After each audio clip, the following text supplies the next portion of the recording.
Well, fertility is a tricky topic for many, many couples. The desire to start a family can be painful, stressful and expensive, and not everyone gets the desired outcome. But a world-first study led by Australian researchers has found deep-thinking artificial intelligence may be used to support embryo selection. With a higher degree of reliability, it is possible for would-be parents to have a successful pregnancy in a shorter amount of time.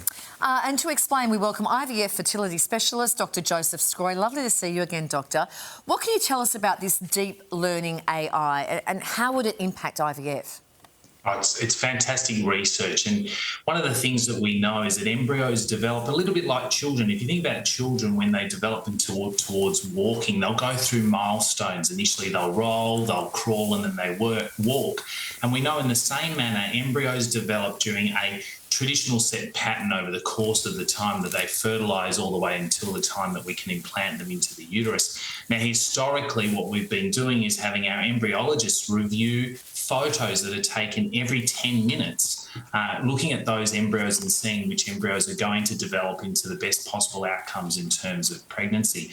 Now, one of the things is that that's quite a laborious task. It takes our embryologists a significant amount of time to look at those particular photos. But with artificial intelligence, what we've found is that the artificial intelligence itself can review those photos over the course of the development of that embryo and accurately select which of the embryos are going to give the best possible chance of pregnancy, very similarly, and in fact very much the same as our embryologists currently do. And so it was a study looking at over 1,000 participants, so 500 people which were embryos that were looked at by the embryologist and 5 that were looked over by the artificial intelligence, and they found very similar results. So what we're finding is we can get to the embryo a lot quicker. We can select the embryo 10 times faster.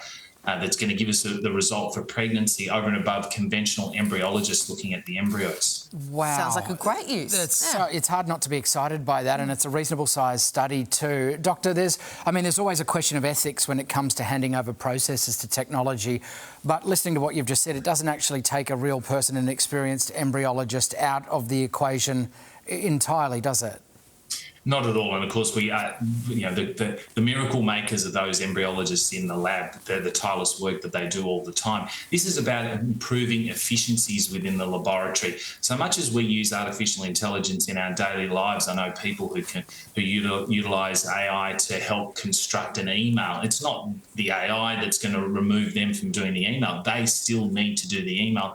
And in a very similar way, we're now utilising artificial intelligence in medical practice to improve our processes, improve our efficiencies, get to diagnoses a lot quicker, and more importantly in the IVF world, select that best quality embryo for implantation to provide us with a positive outcome of pregnancy. So you've already said the rate of the human choosing the best one as opposed to AI was pretty similar. What is that success rate?